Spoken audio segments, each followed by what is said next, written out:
Mais qui sont-ils, ces One Again Four? On va le savoir immédiatement avec Laurent Artufel. Bonjour Laurent. Les One Again Four, bonjour Mimi. Oh là là, qu'est-ce que vous le faites bien, qu'est-ce que vous le faites bien. Est-ce que je peux prendre des cours chez vous? Mais bien sûr, écoutez, j'en ai pris moi aussi. Alors, mon cher Laurent, c'est une comédie délicieuse.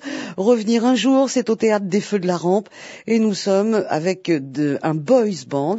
Et pour leur rendre hommage, c'était partir un jour, là c'est revenir un jour. Revenir un jour. Mais ils reviennent avec quelques années, hein, forcément, qui se sont écoulées. Et quelques kilos aussi.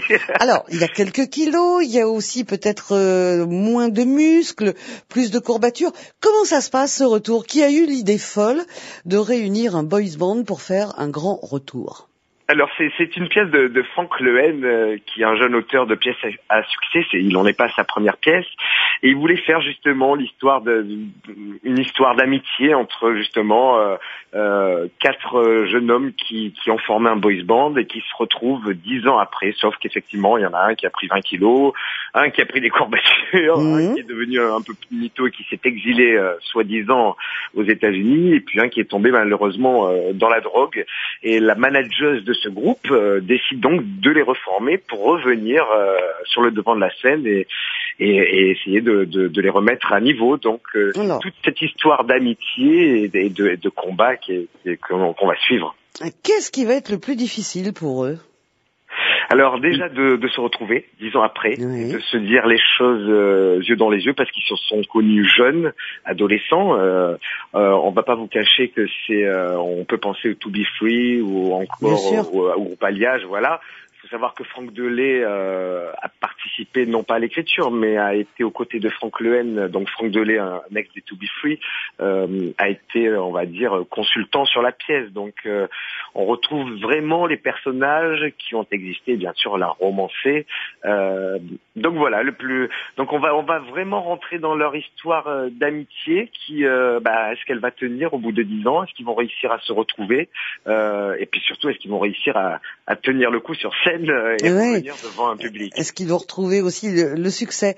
Au niveau de l'amitié, ça prouve que même si on s'est séparés depuis 10 ans avec quelques rancœurs, on peut recommencer? On peut recommencer. Justement, ce qui est intéressant dans cette pièce, c'est que certes, c'est une comédie, on rit, mais il y a ces moments où justement on se dit la vérité. Yeux dans les yeux, on se dit les choses. On a vécu, on a grandi ensemble.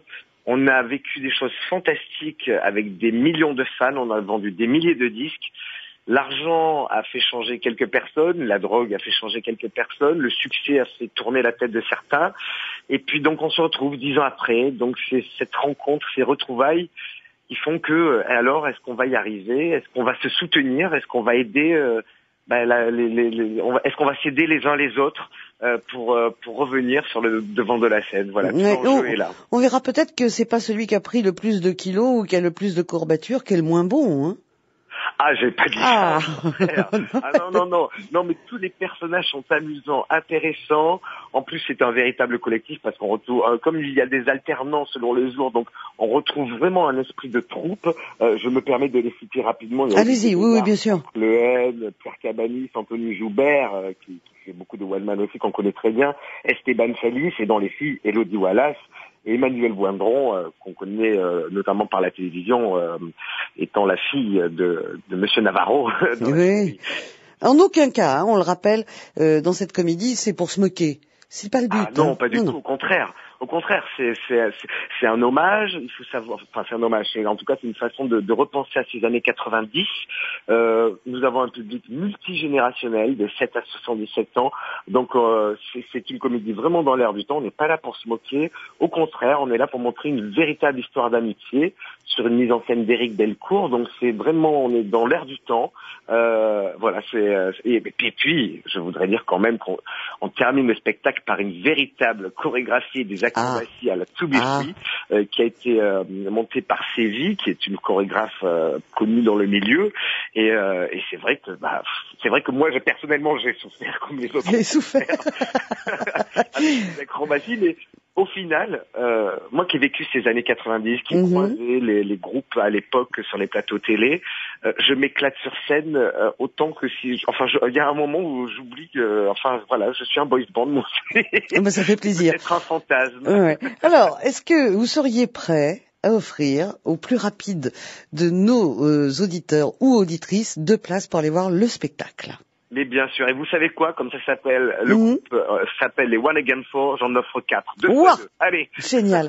Vous êtes parfait. Laurent, merci infiniment. Merci pour cette bonne humeur aussi qu'on va retrouver sur scène, même s'il y a pas mal de bons sentiments et également des choses très touchantes sur l'amitié. Chacun pourra se reconnaître. Merci pour votre générosité et c'est parti. Ensemble, on va lancer. Vous le savez, vous le faites aussi bien que moi. On va lancer le standard 01 45 27 107 Laurent, il me tarde de vous voir dans la chorégraphie. Je vais vous le dire. One, four, again. Allez, je vous embrasse. À bientôt. Je vous embrasse. Salut Laurent. Au revoir.